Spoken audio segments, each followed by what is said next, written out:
안녕하십니까. 3월 25일 유튜브 영상 제작을 시작하겠습니다. 현재 12시 58분, 1시 정도 됐습니다. 오늘 방송을 상당히 일찍 시작을 하게 되었는데요. 그, 물건하러 가는 날이라서 제가 한 2시쯤 나가봐야 됩니다. 그래서, 지금 매매를 하게 되면, 제가 물건하러 가는 날 거의 손실이 컸었던 것 같습니다. 그러니까 제가 보유하고 있는 종목 최근에 170만원 손실 볼 때도 첫날 100만원 손실 볼 때 그랬었죠. 지수가 빠질 줄 알고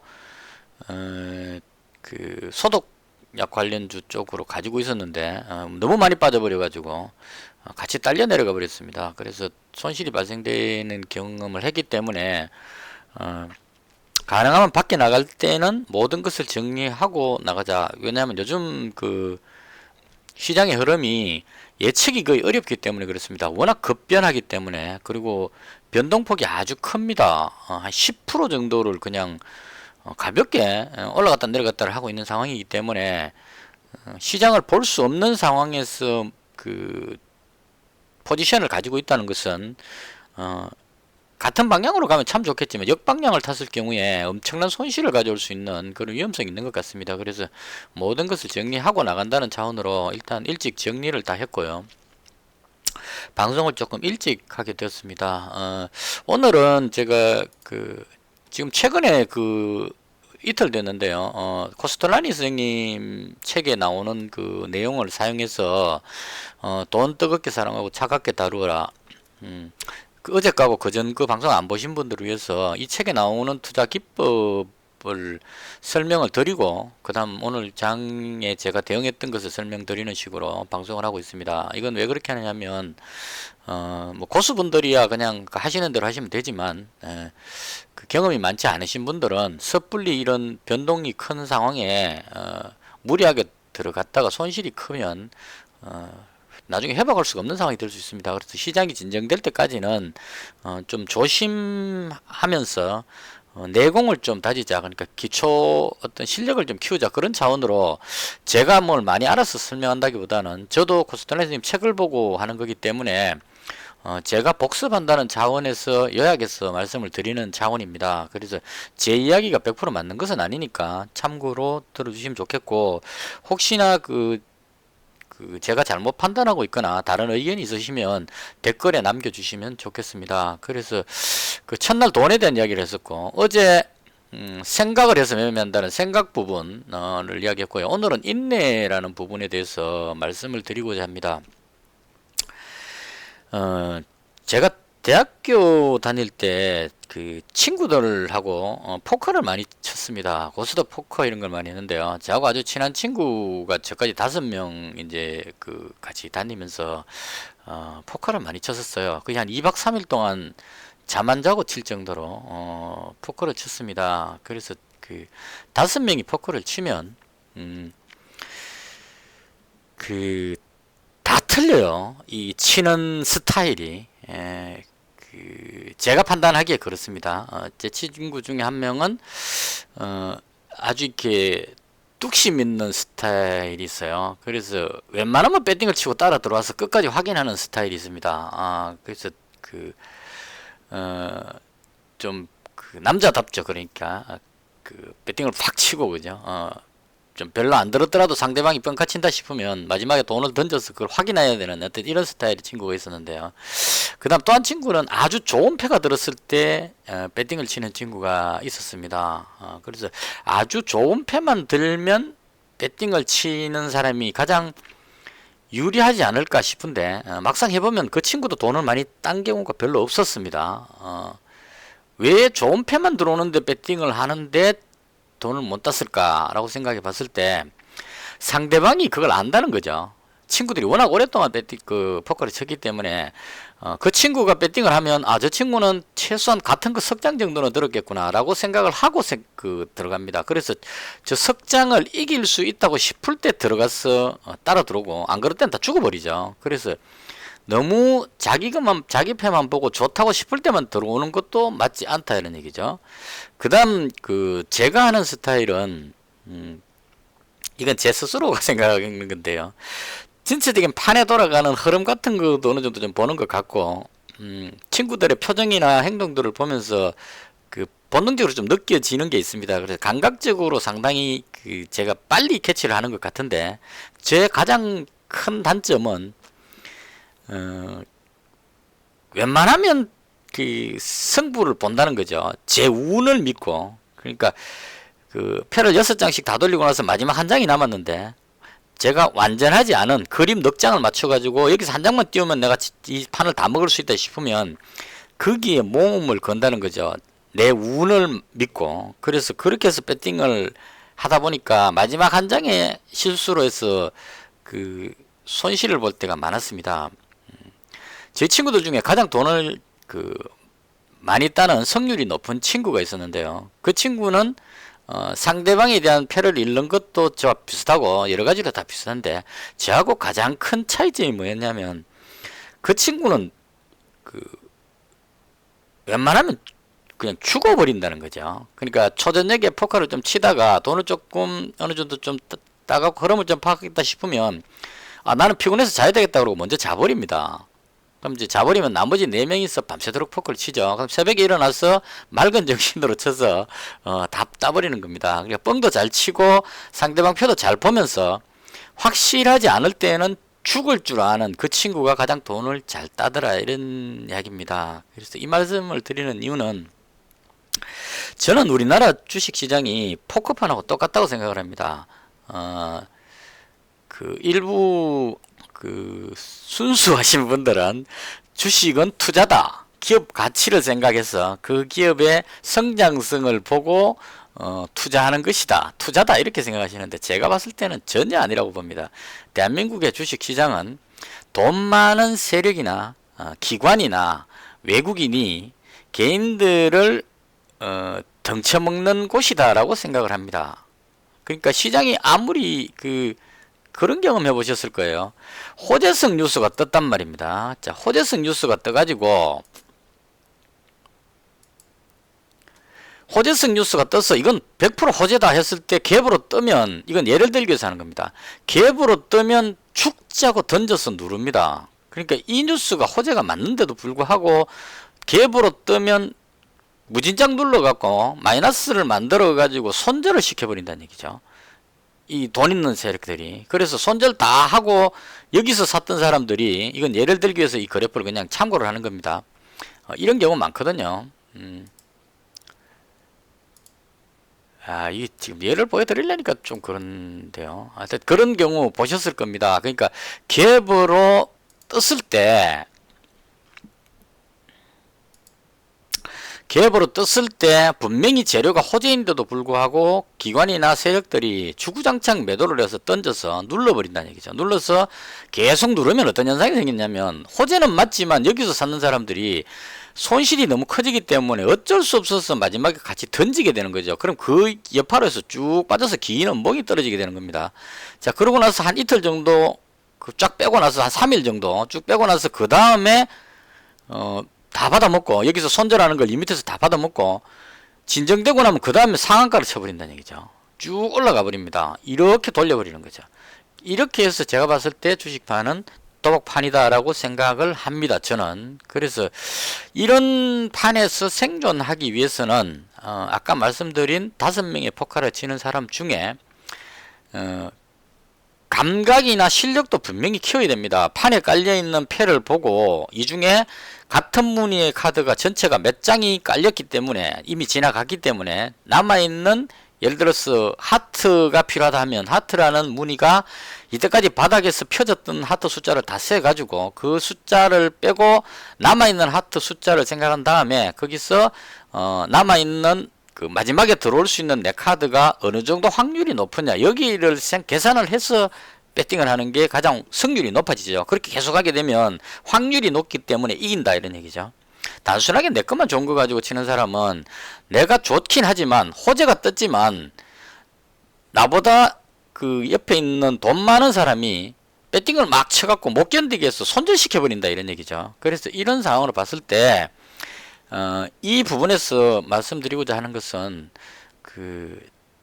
개인입니다. 우리는 힘없는 개인이죠. 그러니까 개인이 어떻게 보면 주식 투자에서 가장 많은 돈을 다 합치면 많을 것 같지만 이게 뿔뿔이 흩어져 있기 때문에 단결력이 떨어집니다. 외국인이나 기관이나 세력들은 서로 간의 어떤 무언의 그 배팅을 딱 치면 느끼는 것 같아요. 그래서 이 종목에 호재가 떴다 싶으면 뭐 어느 정권사든지 아니면 어떤 세력이 막 던지면 호가창을 보고 아 이거는 던지는 타임이다 해서 같이 동반해서 막 던져버리죠.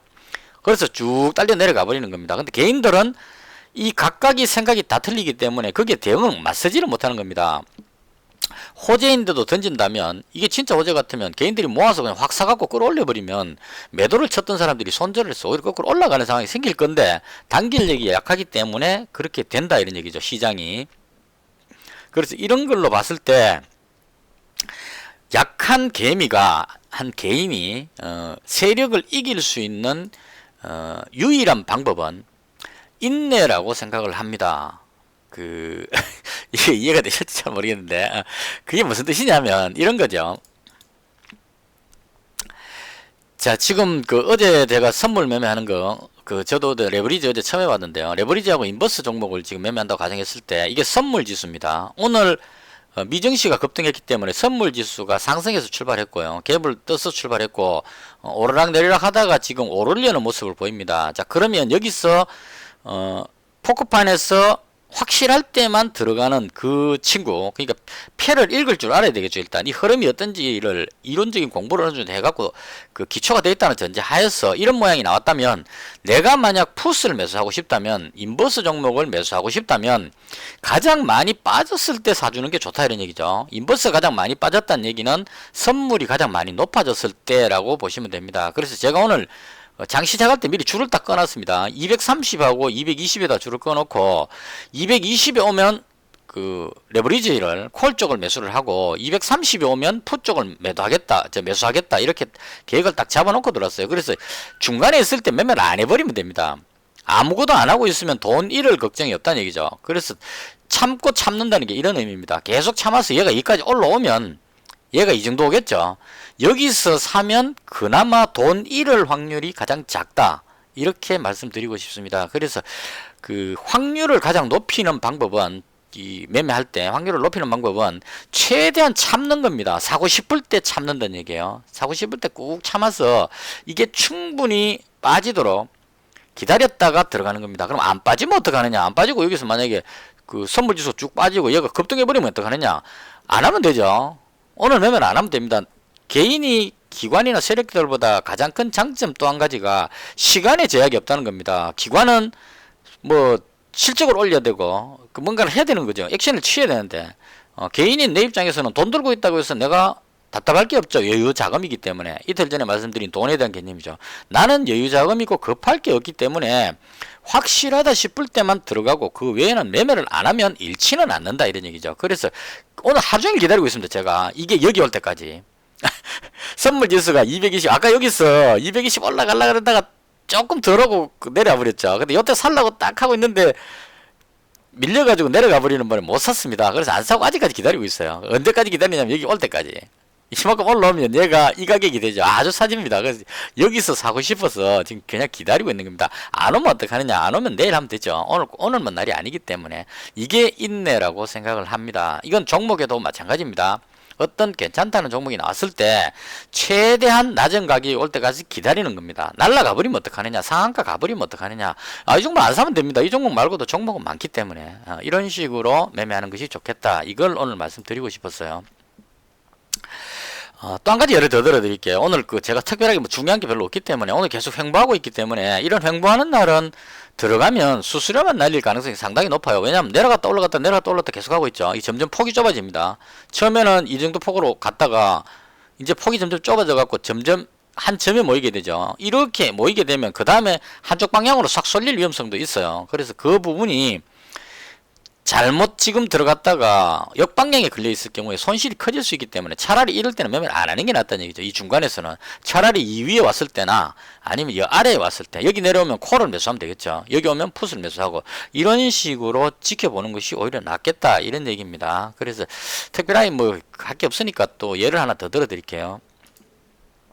제가 주식 투자하면서 우리 큰아들한테 그 큰아들들이 이제 유튜브 영상 만드는 걸 저한테 권했기 때문에 매매할 때 잘 안 될 때, 예전에 그 제가 1,000만 원 가지고 투자해서 700만 원 정도로 쫙 빠져갖고 손실이 엄청나게 컸을 때, 그때 그 매매하는 거에 대한 질문을, 그 조언을 많이 구했습니다. 그때 우리 아들이 저한테 해준 이야기가 있어요.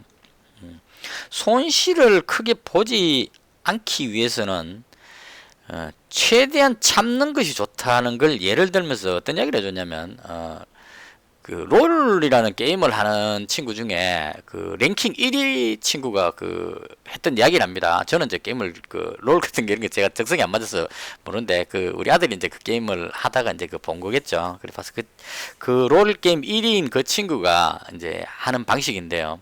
롤 게임은 저런 거죠. 주인공이 어떤 뭐 갑옷이나 여러 가지를 갖추고 가서 사냥을 하는 거죠. 들판에 악당들을 잡고 사냥을 하고 상대방도 죽이고 뭐 이렇게 해서 이제 자꾸 이렇게 뭐 골드라든가 뭔가를 이렇게 모아가지고 그걸 가지고 또 방어막 무기나 도구를 사고 이렇게 해서 쭉쭉 나가서 적진을 부수는 뭐 이런 싸움을 하는 건데요.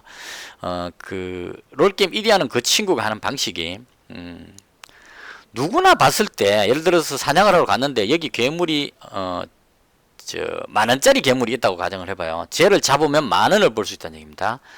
자, 이런 상황에서 이쪽 또 다른 이런 케이스에 얘는 잡으면 한 10원 정도를 먹을 수 있는 그런 상황이 있다고 볼 수 있죠. 그러면 100원, 10,000원을 먹을 수 있는 이 상황은 아주 위험도가 크다는 얘기죠. 들어가서 잡으면 10,000원을 먹는데, 10,000원짜리를 먹는데, 내가 죽을 수도 있는 위험이 있다는 얘기죠. 죽어버리면 이때까지 벌어놨던 것 중에 상당 부분 경험치가 깎이기 때문에 손실이 큽니다. 그래서 이 친구가 그 롤게임에서 1위를 할 수 있었던 비결이 뭐냐면, 내가 얘를 잡았을 때 예를 들어서 1,000원을 먹을 수 있고, 얘를 잡으면 100원을 먹을 수 있는 상황인데 10배 차이가 나는데, 1,000원을 먹을 수 있는 이 상황에 누가 봐도 얘 잡을 수 있겠다 싶을 때 안 잡고 그냥 간다는 거죠.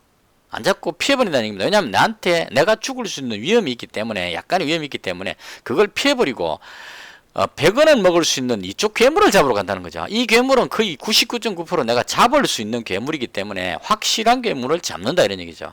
그래서 이런 식으로 할 때 그 롤게임을 이제 보는 사람들이, 와, 이걸 참는다 이렇게 이제 표현한대요. 그러니까 분명히 잡을 수 있는데도 불구하고, 누구나 이 정도는 잡을 수 있겠다 싶은데도 불구하고 그 실력자가 안 잡고 그냥 가버린다는 얘기입니다. 그래서 그걸 볼 때 이제 답답해가지고, 이걸 잡으면 1,000원인데 이걸 안 잡고 여기 가서 100원짜리를 찾고 있으니까 이렇게 멍청하다는 쪽으로 비난식으로 이야기하는데, 나중에 시간이 흐르고 보면 이 친구가 가장 많은 돈을 괴물을 잡았다 이런 얘기죠. 왜냐하면 죽지 않고 계속 잡고 있기 때문에. 반대로 초보자들은 이거 하나 잡으면 1,000원이다 해가지고 얘 잡으려고 온몸을 던지죠. 그러다가 한번 죽고 나면 거꾸로 경험치가 깎이고 이제까지 해놨던 걸 다 잃어버리는 그런 상황이 발생한다 이런 얘기입니다. 그래서 이걸 참는다, 이게 승률을 높일 수 있는 아주 중요한 방법이다 이렇게 말씀드릴 수 있을 것 같아요. 아까하고 똑같은 설명을 다시 한번 더 드리는 겁니다. 이런 상황에 들어가서 내가 만약에 들어갔는데 풋을 잡았는데 지수가 급락해서 쫙 올라가서 수익을 올릴 수도 있을 겁니다. 그럼 사고 싶죠, 지금 올라가려 하니까. 근데 만약에 이 상황에서 거꾸로 얘가 이리 올라가 버리면 얘가 이렇게 떨어져 버리죠. 손실을 보게 된다 이런 얘기입니다. 손실을 한번 보고 나면 다시 이 손실을 만회하기 위해서 더 위험한 모험을 또 해야만 하는 그런 상황이 발생한다 이런 얘기입니다. 그래서 참고 참았다가 확실할 때만 매매하자. 이게 우리 개인들이 기관이나 세력을 이길 수 있는 가장 좋은 방법이 아니겠느냐, 개인적으로 그렇게 생각합니다. 그 더불어스 롤게임하는 그 친구가 했던 명언 중에, 그건 저도 직접 들어봤는데요. 이런 식의 표현을 합니다. 괴물을 잡을 때 어떻게 해서, 이제 다른 사람 물어본 겁니다. 어떻게 해서 저 괴물을 그렇게 잘 잡을 수 있느냐, 이제 이걸 물어본 거예요. 물어보니까 이제 그 친구하고 이제 둘이서 게임하면서 이제 대화를 하는 내용인데요. 왜 당신은 이 괴물을 못 잡았느냐, 이걸 한번 생각해 보면 이렇게 생각하는 거죠. 만약에 내가 이 게임을 하고 있는데, 이 주식을 생각해 볼게요. 내가 이 투자를 하고 있는데 강도가 들어와서 내 사랑하는 사람, 내 가족 머리에 총을 겨누고 있다고 가정을 해보자 이런 얘기죠. 그래서 내가 여기서 만약에 돈을 잃게 된다면 강도가 내 사랑하는 가족을 총으로 쏴서 죽일 수 있는 그런 상황, 위협을 하고 있다고 가정을 하고 매매를 하라 이런 얘기입니다.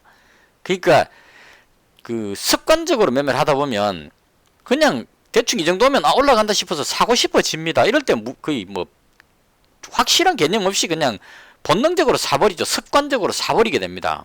또 내려가면 손절 일정한 위치에 오면 손절해 버린다는 얘기죠. 사고 손절하고 이게 너무 익숙해져서 매매가 잦아진다는 얘기죠. 그래서 이렇게 하는 것이 아니고 누군가 내 머리에 총을 겨누고 당신이 지금 이 상황에서 배팅 쳐서 돈을 투자해서 매수를 한 다음에 손실 나면 당신이 총에 맞아 죽는다는 그런 각오로 하라는 얘기죠. 만약 당신 머리에 총을 겨누고 여기서 자신 있으면 매수하라고 이야기했을 때 과연 여기서 살 수 있겠느냐는 겁니다. 내 목숨이 달렸다면, 내 머리에 총이 있다면, 총을 겨누고 있다면 저는 여기서 안 들어갔을 것 같아요.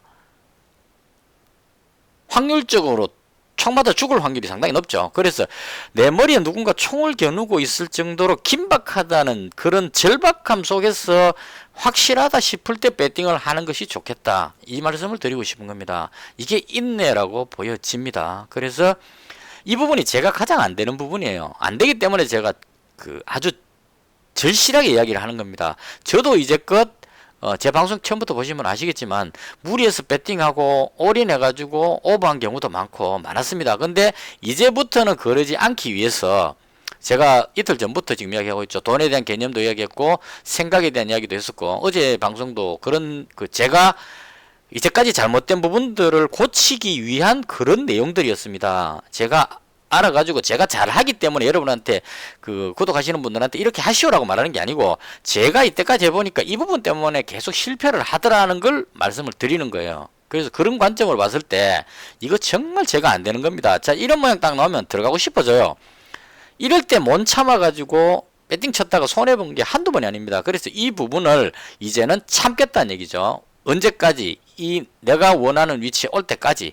여기 왔는데 풋을 매수했는데 풋이 이 가격에 왔는데 매수했는데 더 빠져가 손해보면 어떡하느냐. 그때는 어쩔 수가 없겠죠. 왜냐하면 내가 받는 선인데 불구하고 무너졌기 때문에 손실을 감수해야 되는 겁니다. 근데 그렇지 않고 어정쩡한 위치에 들어갔다가 여기서 올라갔다 내려갔다는 여기에 꼬셔켜가지고 2% 3% 손해보고 샀다 팔았다를 한다는 것은 아주 어리석은 짓이다. 그렇게 생각합니다. 그래서 지금 이런 상황이라면 내 머리에 총을 누군가 겨누고 있다면 저는 지금 들어가지 않는다 이런 얘기죠. 이런 관점으로 매매하는 것이 가장 좋겠다 이런 얘기입니다. 그래서 오늘 말씀드리고 싶은 핵심은 인내 부분입니다. 자, 이제 시장으로 돌아와서요. 서론 다 이야기했고요. 미정시가 어제 폭등했습니다. 다우가 11.37% 올라갔는데요. 어제 그 방송 드릴 때도 말씀드렸지만 미정시가 상승할 가능성이 상당히 높았습니다. 왜 그렇게 생각했느냐 하면 경기 부양에 대한 연준에서 무제한 부양 정책을 쓰겠다 이 부분도 컸고 그다음 1조 달러인가 뭐 2조 달러에 해당하는 2조 원이 아니고 1조 달러죠. 그러니까 이거 수천 조입니다. 2,000조 정도 될 것 같은데 이 돈을 코로나가 워낙 확산되고 있으니까 미국이 지금 위기 상황이니까 이런 상황에 돈을 풀겠다고 이야기를 했는데 이게 민주당하고 공화당하고 의회를 통과하는 이 부분이 난제가 걸려서 안 풀리고 있다가 어제 이 부분을 어느 정도 해결하자는 쪽으로 가닥이 잡힌 것 같아요. 그래서 2,000조에 해당하는 돈이 시장에 풀린다 이런 것까지 나오니까 무제한 부양책에다가 이때까지 부양책을 억수로 많이 쏟아냈죠. 이런 상황에서 그런 호재들이 해외 증시 보면서 말씀드릴게요. 다우지수 한번 보십시오. 그런 호재가 계속 나왔는데도 불구하고 내려가 버렸거든요. 이렇게. 그래서 제가 22,000선 좀 지킬 걸로 생각했었는데 이만큼 더 빠졌죠. 그래서 이런 상황이 됐기 때문에 호재가 반영되니까 급등을 해버리는 겁니다. 11.37%는 튀어 올라버린 거죠. 그래서 이런 상황이 한 번은 발생될 수 있는 상황이었는데 어제 그 상황이 발생됐다 이런 얘기죠. 그래서 이 부분을 월봉으로 제가 다시 한번 설명을 드릴게요. 제가 어제 그러면 이렇게 말씀드렸어요. 2008년도에 서브프라임 모기지 할 때 미국의 금융 서브프라임 모기지라는 그 부분들이 문제가 생겨가지고 악재로 해서 10월달쯤에 급락을 했었습니다. 근데 이때 월봉을 잘 보시면 어제 했던 말 다시 하는 겁니다. 월봉을 보시면 길게 쭉 내려왔다가 여기까지 내려왔겠죠. 내려왔는데 저점 부분에 지지선에 오고 나서 그 다음에 꼬리를 달고 들어 올렸다는 얘기죠. 그래서 이 말씀 드릴 때 제가 이런 이야기를 했습니다. 아무리 큰 악재가 생기더라도 한 달에 길게 음봉으로 이렇게 빠지는 경우는 역사적으로 없더라 이런 얘기입니다. 항상 꼬리를 달고 들어 올리고 난 다음에 그 다음 달에 다시 또 빠지죠. 왜냐면 악재가 해소가 안 됐기 때문에. 그래서 결과적으로 보시면 10월 달에 빠진 이 금액치보다 더 빠졌습니다. 그 다음 계속 빠졌기 때문에. 그래서 더 빠지긴 했지만 적어도 이달에는 아래 꼬리를 달고 들어 올렸다는 얘기죠. 그래서 어제 말씀드릴 때 월봉으로 봤을 때 이렇게 음봉이었었단 말이죠. 어제 음봉이 이렇게 돼 있었는데 이걸 꼬리를 달고 들어 올릴 것이다 라고 말씀을 드렸습니다. 그래서 올라갈 수 있는 타이밍이었기 때문에 올라갔다, 지극히 정상적으로 반등했다, 이렇게 보는 것이 맞을 것 같습니다. 그래서 반등이 나왔는데요, 자 여기서 생각해야 될 거는 반등한 것은 한 것이고 오늘 저녁에 어떻게 되겠느냐 하는 이 부분을 생각해 봐야 된다는 거죠. 그래서 제가 생각해 봤을 때는 예측하기가 상당히 어려워졌습니다. 그러니까 차라리 여기 있었다면 미증시가 반등할 것이라는 기대감으로 매수를 들어가면 됩니다. 자신있게 반등할 거니까 들어가면 되는데, 지금은 하루에 너무 많은 수치가 올라가 버렸다는 얘기죠. 12% 정도 급등해 버렸기 때문에 여기서 꼬리는 달아버렸기 때문에 꼬리를 더 길게 달 것이냐 아니면 짧게 달 것이냐 하는 거는 예측하기 어렵다 이런 얘기죠. 그래서 제가 봤을 땐 적어도 한 이 정도 선까지, 한 22,000선 근처까지는 올라올 것으로 예상이 되긴 합니다. 하는데 하루 만에 또 이만큼 12% 올랐는데 또 여기서 또 한 6, 7% 급등하기는 쉽지 않다 이런 얘기죠. 그래서 다시 정리하면 밑으로 빠지기도 어렵지만 올라가는 것도 100% 장담할 수 없는, 어제 너무 많이 떠버렸기 때문에 오늘 장에서는 얘가 위로 이렇게 올라가는 것처럼 보이긴 하는데 쉬었다가 갈 수도 있다는 얘기죠. 왜냐하면 너무 많이 올랐기 때문에. 그리고 미국의 확진자가 아직까지 진정이 안 됐기 때문에 장담할 수 없는 상황이다, 이렇게 예측하는 게 맞을 것 같습니다. 그래서 미증시가 오늘 저녁에 어떻게 될지 예측하기 어렵기 때문에 이게 국내 증시에 반영이 돼 가지고 국내 증시에 그대로 반영이 돼 가지고 올라가기도 뭐하고 내려가기도 뭐한 상황이다 보니까 횡보하는 모양이 나왔다, 이렇게 보시는 게 맞을 겁니다. 그래서 오늘은 국내에서 배팅하는 사람들은 오늘 상황을, 어제나 오늘 상황을 보고 배팅하면 안 됩니다. 절대. 오늘 저녁에 미증시가 어떻게 될지를 예상하고 배팅을 해줘야 돼요. 오늘 저녁에 미증시가 어떻게 될 거냐라고 봤을 때 기관이나 외국인들이 잘 모르겠다 이런 쪽으로 반응을 보이고 있기 때문에 횡보를 하고 있다, 이렇게 보시면 될 것 같아요. 만약 미증시가 오늘 확실하게 올라간다 그러면 얘가 더 올라가겠죠 위로. 근데 미증시가 확실히 빠질 것 같다 같으면 장 후반으로 갈수록 내려와서 이렇게 내려오게 될 겁니다. 그래서 이런 상황이기 때문에 오늘은 예측이 거의 어디로 갈지 정확히 모르는 상황이기 때문에 위험 관리를 하는 것이 좋을 것이다. 올라가는 게 확실한 날 올라가는 쪽으로 배팅해야 먹을 확률이 높죠. 근데 오를지 내릴지 모르는데 한쪽을 선택한다는 것은 그야말로 진짜 도박이죠. 걸어놓고 막장에 좋은 거 들어오기를 기도하는 것밖에 안 된다는 얘기죠. 그래서 그렇게 하는 것보다는 확실한 방향이 예측될 때 들어가주는 인내하는 그 부분이 꼭 필요한 날이 오늘이 아닌가, 개인적으로 그렇게 생각을 합니다. 자, 그 다음 해외 증시 보는 김에 미증시가 급등했는데도 불구하고 국내 증시가 오늘 많이 못 오르는 이유는 어제 이미 선반영에서 많이 올랐거든요. 그래서 또 추가로 오르려고 하니까 좀 부담스러운 그런 부분들이 있고, 제가 지금 계속 주의 깊게 보는 것은 중국 증시입니다. 자, 중국 증시가 1.57% 정도 올랐어요. 그러니까 급등하지 않고 눈치 보는 그런 상황이란 얘기입니다. 그러니까 중국이 지금 어떤 코로나 확산세가 멈춰지고 했기 때문에 자체적으로 악재가 해소됐는데 여기서 겁나겠다가 이렇게 들어 올렸었는데 다시 내려오고 나서 들어 올리는데 상당히 힘겨워한다는 얘기죠. 그래서 이걸로 봤을 때 마찬가지로 상승 쪽으로 확신을 가지기에는 조금 불안하다 이런 얘기죠. 일본 증시는 의외로 강한 것 같아요. 지금 아주 강하게 치고 올라가고 있죠. 그래서 일본 증시는 좋아 보이기는 하는데 중국 증시가 뭔가 조금 찝찝한 느낌, 그런 느낌이 있고, 지금 현재 미국 선물지수가 마이너스 1.5%입니다. 어제 12% 올랐기 때문에 마이너스 1.5%는 얼마 되지 않는 양인데, 중요한 것은 국내 증시에 다 선반영이 됐기 때문에 오늘 저녁에 미 증시가 내려갈지 올라갈지에 대한 그 방향이 가장 중요하다는 얘기입니다. 1.5% 빠져서 오늘 저녁에 만약 다우가 빠질 것 같으면 국내 증시가 너무 많이 올랐기 때문에 그 여파로에서 내일은 내려갈 수 있는 그런 상황이 되겠죠. 만약 오늘 저녁에 미증시가 하락한다면 너무 많이 올랐다. 여기서부터 지금 여기까지 올라갔으니까 너무 많이 올랐다는 핑계로 내려갈 가능성이 높겠다 이런 얘기죠. 그래서 조심스럽게 지금 횡보하면서 방향을 탐색하고 있는 것이 아닌가 하는 게 개인적인 생각입니다. 그런 관점으로 봤을 때 어디로 갈지 잘 모르기 때문에 오늘은 저 같은 경우에는 포지션을 잡지 않고 그냥 구경하는 날로 정했다 이렇게 보시면 될 것 같습니다. 자, 그 다음에 오늘 그 장중의 특징주 가장 좋았던 게 그 진단키트 관련주입니다. CGN 이 종목 정말 좋은 종목입니다. 이 종목은 좋을 수밖에 없었어요. 저도 이때쯤 막 보다가 그 너무 그 가격이 자꾸 올라버리니까 들어갈 수가 없었죠. 근데 이걸 진짜 그 어제 호재가 터졌습니다. 실적도 보시면 이 종목은 진단키트 회사 치고는 코로나 없이도 대단히 좋습니다.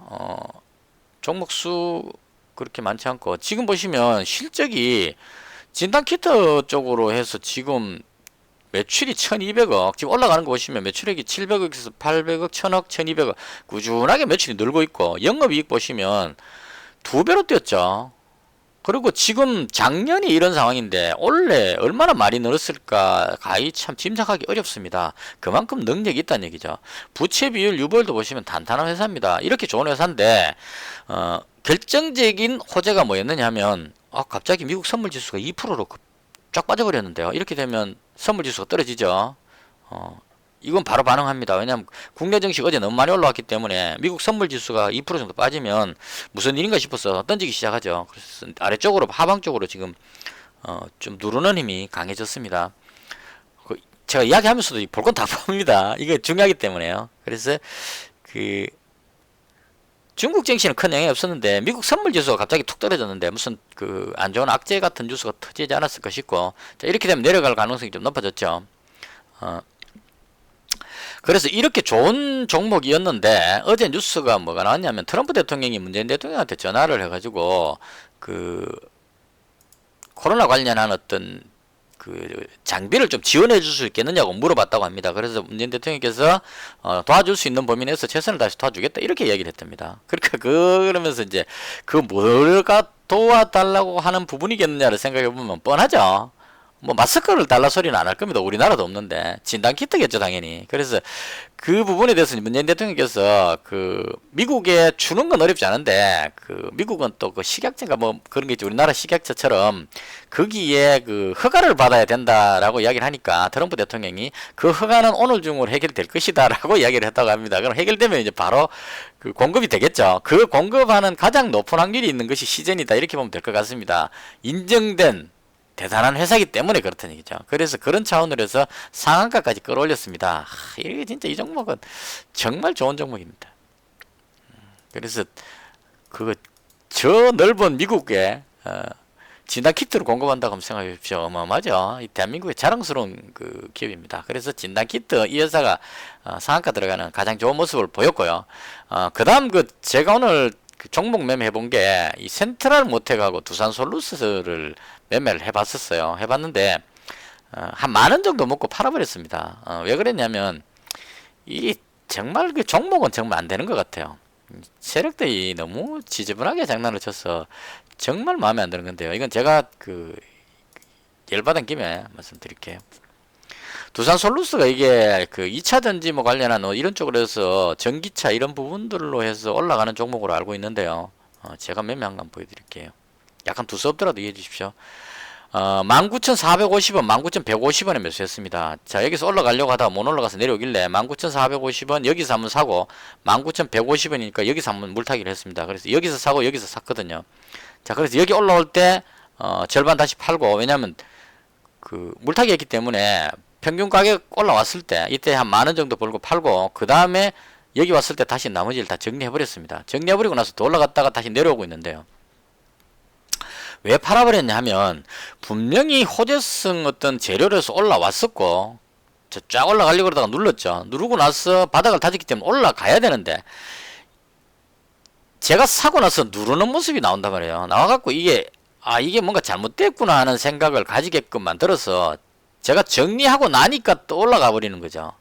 근데 제가 만약 여기서 다시 들어갔다면 눌렀을 겁니다. 그래서 이런 식으로 제가 하는 것과 반대로 자꾸 이렇게 움직이는 것 같아요. 꼭 내가 매매하는 것을 보고 꼭 대응하듯이 그렇게 하는 느낌을 받았어요. 이 센트럴 모텍 이 종목도 마찬가지입니다.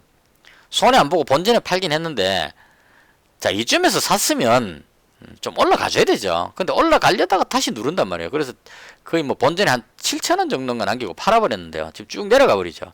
눌러버린다는 얘기입니다. 이런 식으로 갭으로 뜨면 본능적으로 얘들이 눌러버리는 것 같아요. 그래서 눌러갖고 확 빼버리는 이런 현상이 나와서, 아, 역시 종목은 나한테 어렵구나. 지금 두산솔루스도 보시면 쭉 눌러버리죠. 끌어올리는 듯 하다가 여기에 지금 좀 따라왔을 겁니다. 아침에 여기서도 좀 따라왔을 건데 눌러갖고 이제 손절시키고 누릅니다. 이건 이제 여기서 물린 사람들은 오늘 고생 좀 할 가능성이 상당히 높습니다. 왜냐하면 미국 선물지수가 내려가면서 국내 증시가 상승폭을 줄이면서 밑으로 내려가고 있습니다. 그래서 이런 현상이기 때문에 얘가 꿈못 깨고 내려간다는 얘기죠. 제가 팔았던 가격보다 더 밑으로 내려갔습니다. 던질 때는 또 잔인하게 던집니다. 이런 거 보시면 마구 던지죠. 그래서 여기서 샀던 사람이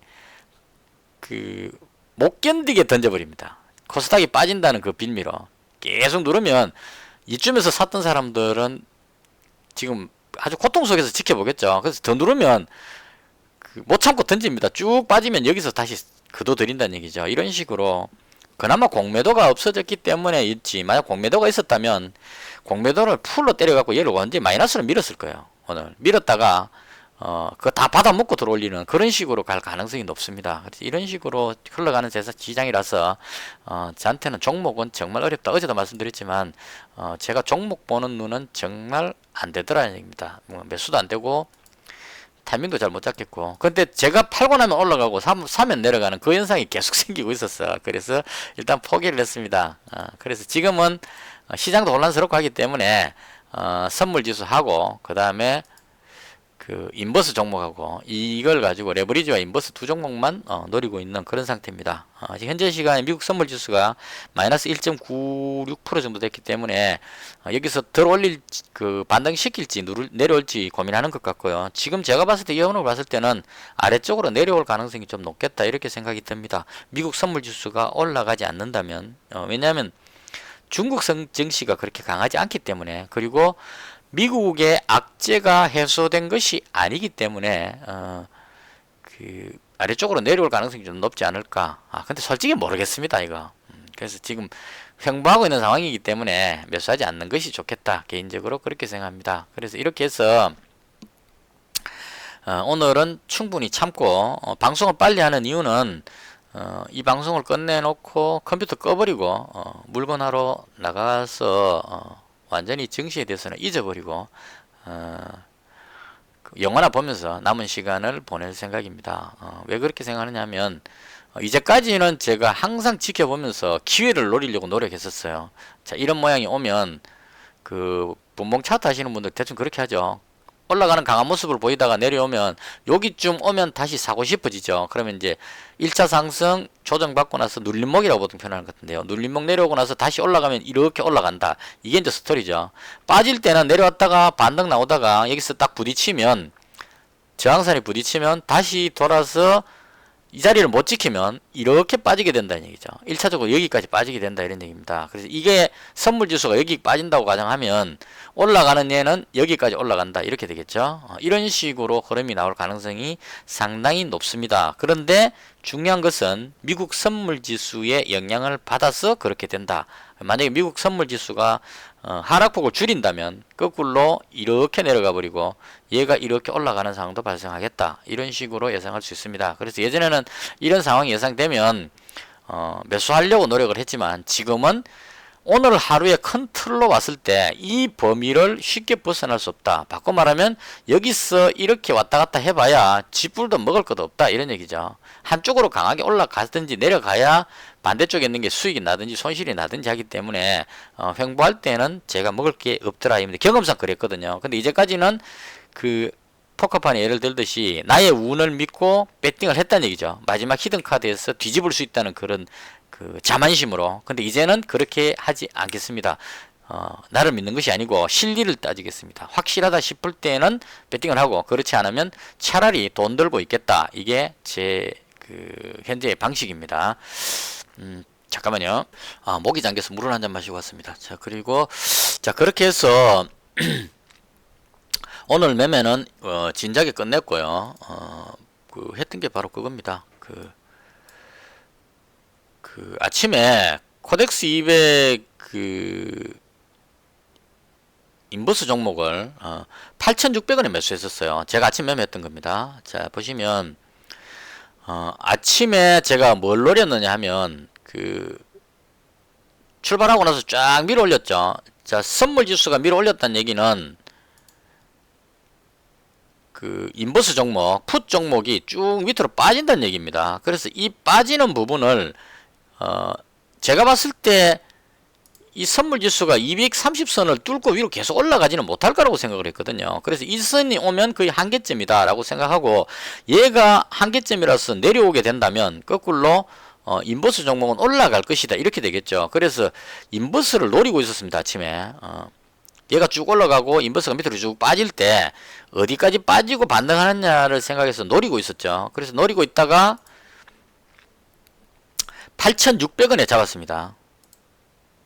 원래는 8,600원에 1차 매수, 여기서 요 자리에서 1차 매수 걸고, 그 다음에 8,500원에 추가로 더 주문을 넣어놨는데 8,510원 딱 왔다가 돌아가 버렸어요. 그래서 밑에 거는 체결이 안 되고, 요것까지 한 거는 뭐냐면 8,600원은 거의 그 안정권이라고 생각했는데 여기서 더 빠진 건 오바다는 생각했죠. 그래서 8,500원 오면 500원은 더 잡아도 충분히 올라갈 것이다 싶어서 주문 넣었는데 위에 것만 체결이 됐습니다. 그래서 8,600원에 여기서 일단 매수를 했었고요. 인버스를. 그 다음 이제 코스닥이 쭉 내려오죠. 이때 올라간다는 얘기입니다. 거꾸로. 그때 어디서 팔았냐면 8,995원에 팔았습니다. 8,995원이니까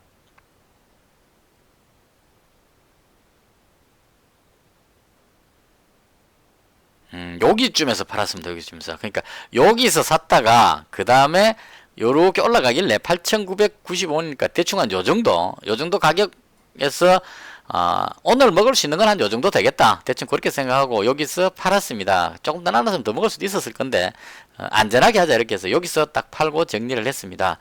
그리고 나서 이제 그 다음에 두산솔루스하고 센트럴모텍 매매했었는데요. 샀다가 거의 바로 팔았습니다. 그러니까 두산솔루스를 19,150원이니까 대충 여기죠. 여기서 1차 매수, 여기서 2차 매수 했다가 19,500원 여기쯤에서 팔았습니다. 팔고 나서 쫙 올라가 버려서 좀 아깝긴 한데 일단 뭐 이건 제 복이라고 생각을 하고요. 그렇게 해서 다 정리하고 현재는 요건 그냥 제가 시장 흐름을 파악하기 위해서 그냥 한 주만 사놓은 거기 때문에 이건 지금 필요 없어서 팔겠습니다. 매도 주문이 체결되었습니다. 매도 주문이 체결되었습니다. 이렇게 해서 모두 정리를 하게 됐고요. 지금 보시면 인버스가 다시 오르려는 시도를 보이죠. 이거 보시면 보통 이렇게 되는 경우가 많아요. 1차로 한번 빠지고 나면 들어 올리려고 하다가 여기서만 이 자리를 못 지키면 요 정도까지 내려올 수 있다 이렇게 보셔야 돼요. 그래서 대충 빠진 만큼 더 내려온다 이런 관점으로 보면 한 요 정도가 오면 거의 바닥권 정도로 해석할 수 있을 겁니다. 근데 여기서도 웬만하면 들어가지 않겠습니다. 오늘은. 왜냐하면 미국 지수가 워낙 많이 올랐기 때문에 여기서 이렇게 더 빠져가기는 어렵지 싶은데, 그렇더라도 재수 없이 또 미국 선물 지수가 확 빠져가지고 이 선을 깨고 더 내려가 버린다면 손실이 발생할 수 있기 때문에, 그래서 오늘은 밖에 나가지 않는다면 제가 끝까지 하겠지만 여기서 매수했는데 더 내려가면 제가 또 지켜볼 수가 없죠. 그래서 이건 만약에 또 거꾸로 이렇게 내려가 버리면 상당히 심각할 수 있습니다. 그래서 일단은 요렇게 될 것 같은데, 여기쯤 와서 이제 요 지지선쯤에 와서 내려갈지 올라갈지 고민하다가 덜 올린다면 요렇게 올라올 거고, 아니면 횡보하다가 밑으로 조금 더 빠지는 요런 모양이 나오겠죠. 대충 그림은 그렇게 그려질 수 있는데 장담할 수 없다 이렇게 볼 수 있겠죠. 그래서 만약에 아까 여기서 풋을 매수했다면, 인버스를 매수했다면 지금 수익권에 들어가 있는 요런 상황이죠. 그래서 이렇게 예상하시면 하고 대응하는 것이 맞지 않을까, 개인적으로 그렇게 생각합니다. 그래서 오늘 말씀드리고 싶은 핵심은 확실하지 않을 때는 조금 먹으려고 들어가지 말고 차라리 쉬는 게 낫다. 확실하다 싶을 때만 들어가는 게 좋다. 만약에 콜을 매수하고 싶다면, 상승으로 매수하고 싶다면 요렇게 내려와서 여기 왔을 때 사면 거의 확실하겠죠. 제가 지금 줄 거는 이유가 여기까지 오면 진짜 오늘 빠질 거에 최대치라고 가정하고 이 정도 오면 사고 아니면 말고 이런 식으로 지금 같으면 이제 약간 수정해서 여기가 저점이니까요. 요 정도 내려오면 레버리지를 매수하고 싶은 그런 생각이 들죠. 그 다음 여기 오면 인버스를 매수하고 이런 식으로 대응하는 것이 맞지 않을까 그렇게 생각을 합니다. 자, 이렇게 해서 오늘 그 시장 흐름을 대충 봤고요. 종목적으로 매수하지 않는 이유는 지수가 만약 내려온다면 웬만한 우량주들은 다 내려올 가능성이 높습니다. 상한가 갖는 이런 종목들 빼고 나머지는 대체로 보면 지금 뒤로 밀리고 있죠. 이런 흐름이 나올 수 있기 때문에 지수가 내려갈 것 같을 때는 종목조차도 안 가지고 있는 것이 더 낫겠다 개인적으로 그렇게 생각합니다. 제가 봐놨던 그 우량한 종목들도 보시면 대체로 밀리고 있죠. 음봉으로 밀리고 있습니다. 그래서 이런 날은 올라간다 싶을 때는 잡으면 양봉이 나오기 때문에 잡고 나서 올라갈 수익 날 가능성이 높은데 지금처럼 이렇게 음봉으로 누를 때는 우량주도 들어가면 거꾸로 손실 볼 확률이 상당히 높습니다. 그래서 이럴 때는 차라리 안 하는 것이 낫다. 개인적으로 그렇게 생각할 수 있을 겁니다. 흐름을 보면 딱 지금 내려오는 분위기입니다. 한 이 정도까지 내려올 것 같아요. 여기 내려오면 레버리지를 한 번쯤 매수해보는 그것도 괜찮을 것 같은데 제가 밖을 나가야 되기 때문에 여기까지만 하겠습니다. 이렇게 해서 오늘 매매를 다 마쳤고요. 잔고가 914만원입니다. 914만원에서 오늘은 플러스 11만원입니다. 많이 안 먹더라도 확실하게 먹자 해서 그냥 딱 11만원 챙기고 오늘 끝. 오늘 시마이 뭐 이런 식이 되는 겁니다. 이렇게 해서 오늘 매매를 마쳤고요. 지금 이 상황에도 들어가면은 상당히 모호합니다. 그리고 거듭 좋은 댓글 많이 주셔서 감사드리고요. 어제 댓글 중에 이 종목에 대해서 문의를 주셨는데요. 일단 제가 종목에 대한 어떤 설명은 안 하는 게 원칙입니다. 할 수 있는 말은 아주 많습니다. 이거 그냥 종목 설명만 조금만 봐도 이 종목에 대해서 1시간 혹은 한 5시간, 10시간도 이야기할 거리가 나올 수 있을 것 같아요. 주식을 조금만 했는 사람들이라도 보면 할 말은 많죠. 다들 많은데 그게 맞느냐 틀리냐가 중요할 겁니다. 근데 지금 같은 장에 어디로 튈지를 예상한다는 것은 제가 봤을 때 거의 불가능하다고 봐요. 그래서 선뜻 어떻게 말씀드릴 수가 없고 거기다 추가로 하나 더 말씀드리자면 저는 종목이 가격이 1,000원 밑으로 내려가는 종목은 매매하지 않습니다. 그래서 1,000원 밑으로 되는 종목은 가능하면 매매를 안 하시는 게 좋겠다 하는 게 개인적인 생각입니다. 너무 저가형 종목은 상당히 위험도가 큽니다. 종목 부선 같은 거 보시면 5,400만 주 주식수 상당히 많죠. 그 다음 실적 내려 보시면 지금 2019년도에 실적 보시면 상당히 안 좋죠. 매출도 별로 없는 데다가 영업이익이 지금 상당히 마이너스로 많이 나 있습니다. 부채 비율이 지금 500% 넘어가는데 유보율도 별로 없는 상태고 그래서 이런 상황으로 봤을 때 상당히 불안하기 때문에 이런 부분들은 제 기준으로는 매매하지 않는 쪽을 선택을 합니다. 그래서 그렇게 봐주시면 좋겠고요. 가능하면 조금 가격이 높은 종목들을 매매하는 것이 왜냐면 지금 우량주들이 너무 박앤세일하고 있는 중이에요. 이렇게 가던 종목이 빠졌죠. 그래서 이 비싼 종목이라도 한 14%씩 막 빡빡 뛰어 올라갑니다. 이건 그렇게 보셔야 돼요. 내가 1,000원짜리 종목을 매수할 때나 만원짜리 종목을 매수할 때나 10만원짜리 종목을 매수할 때나 금액적으로 봤을 때는 똑같습니다. 그런 건 있어요. 9,500원 할 때 하고 만원 할 때 하고는 차이가 있습니다. 어떤 차이가 있냐면 만원 하게 되면 50원씩 올라갑니다. 가격이 9,090원 할 때는 5원 단위로 움직이죠.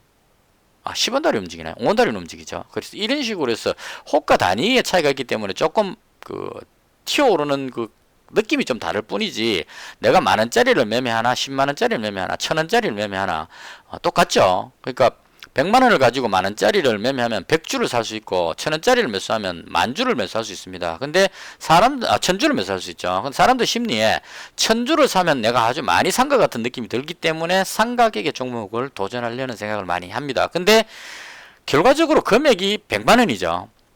1,000원짜리를 1,000주 산 거나 만원짜리를 100주 산 거나 결과적으로 내가 투자한 금액은 똑같이 그 100만 원이고, 이 100만 원에 10% 올라가면 10만 원의 수익이 나는 겁니다. 그러니까 1,000원짜리를 사서 10% 오르는 거나 1,100원이 된 거나 만원짜리를 사서 11,000원 되는 거나 똑같다는 얘기죠. 결과적으로 내 수익은. 그래서 수익률로 계산하기 때문에 그런 부분들에 대해서 너무 저가형보다는 저는 최소 단위가 1,000원 이상 되는 종목을 기준으로 매매를 합니다. 참고로 말씀을 드렸습니다. 그래서 그렇게 해서 매매를 하는 것이 좋지 않을까 그렇게 생각하고요. 지금 그